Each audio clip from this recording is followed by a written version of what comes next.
Otters. In the past decade, they've become one of the most famous animals in Singapore.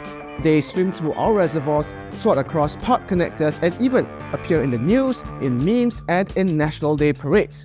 They've become celebrities, the face of Singapore's city in nature dream. Tourists love them, and locals are proud that such a charismatic wild animal thrives in our modern urban island.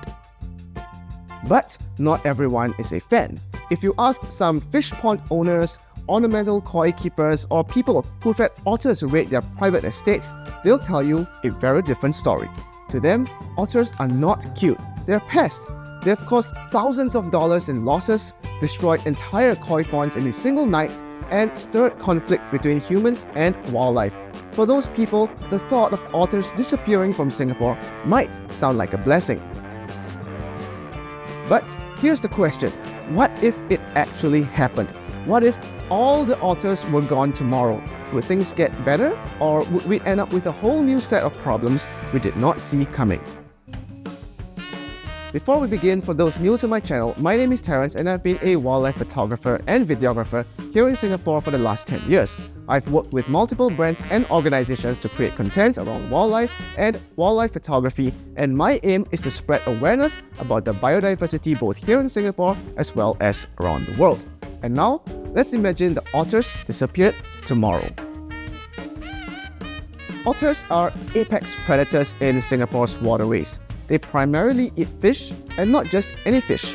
Studies by NParks and local ecologists have shown that a large portion of their diet comes from invasive species such as tilapia and armored catfish. These fish reproduce quickly and can overwhelm waterways, damaging native habitats.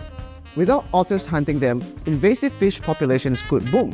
They stir up sediment while feeding, making water murkier and choking aquatic plants. This reduces the oxygen level in the water and makes life harder for native species like snakeheads, barbs, and catfish. Ironically, without otters, the rivers and reservoirs that we enjoy today may actually become dirtier, less healthy, and less able to support native wildlife. Now, quick segment here to introduce the sponsor of today's video, which is nobody at all. But if you do enjoy my content, remember to like, share, comment, and subscribe. And you can also support my channel by buying me a cup of coffee, link in the description down below. This helps me immensely with continuing my channel. Okay, let's circle back to the otters. Otters don't just keep invasive fish in check, they indirectly help maintain water quality. Think about it. Cleaner river means fewer algae blooms, better oxygen circulation, and more balanced ecosystem.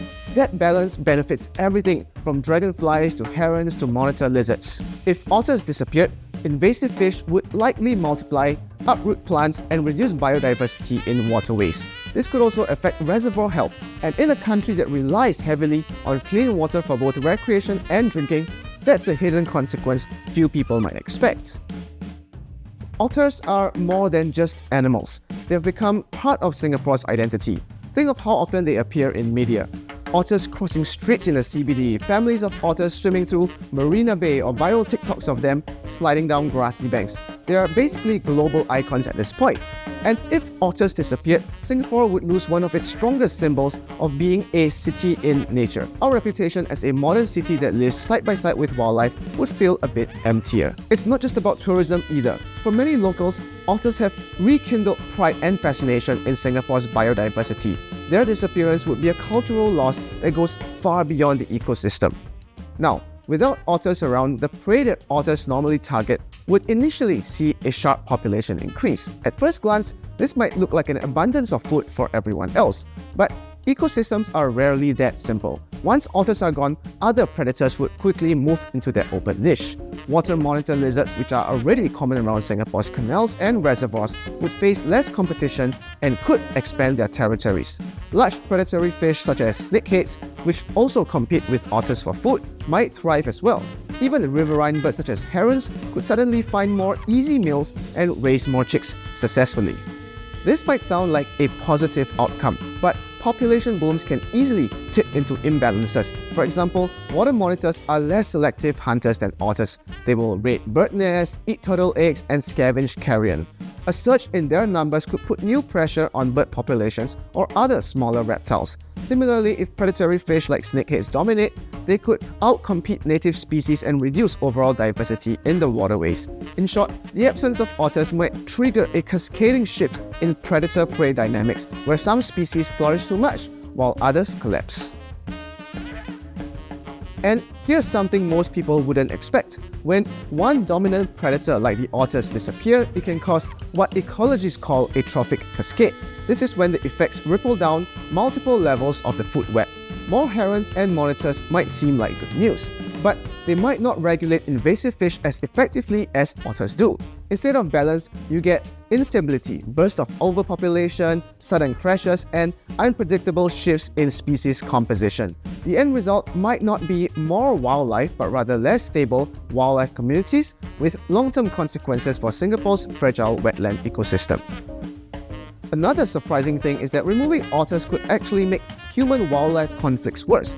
At the moment, otters do a lot of dirty work for us by naturally suppressing invasive fish. If otters vanished, this species would likely explode in numbers, choking waterways and competing with native fish. And when that happens, it's not the ecosystem that steps in to fix things. It's us, humans. Authorities and fishery managers would be forced to take action, which usually means large-scale netting, culling programs, or even chemical control of invasive fish. These methods can be effective in the short run, but they harm native species and upset the very ecosystems we are trying to protect.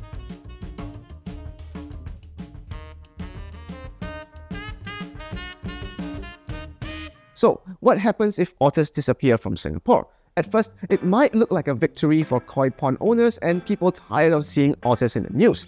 But beneath the surface, it could lead to invasive fish overrunning our waters, worsening water quality, new conflicts with other predators, and the loss of a national icon that inspires both local and visitors.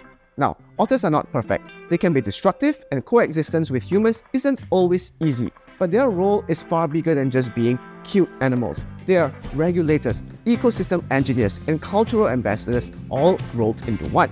And that's why it matters we learn to live with them, not without them. If you want to keep Singapore a true city in nature, support conservation efforts, share awareness, and speak up for the wildlife that can't speak for itself. Because the day otters disappear might be the day we just realized how much we've actually lost.